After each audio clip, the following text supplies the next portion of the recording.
Magluto tayo ng steamed milk bread, kahit anong ipalaman pwede, lalo na sa tuna or chicken mayo, winner talaga. Or the best din kahit plain lang, tapos may kape or tsaa. Kailangan natin ng 110 ml na warm milk, lagyan ng sugar and instant yeast, mix, tapos iset aside natin ng at least 5 minutes lang, tapos takpan natin.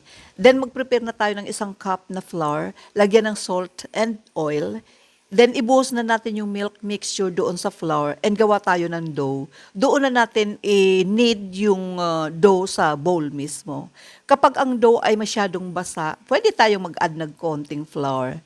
Tapos, pag ganito na yung dough, pwede na po yan. Lagyan po natin ng konting oil ang dough, tapos i-rub natin. Pati na rin yung bowl, lagyan natin ng oil. Ipares po natin ng at least 45 minutes. Takpan po natin.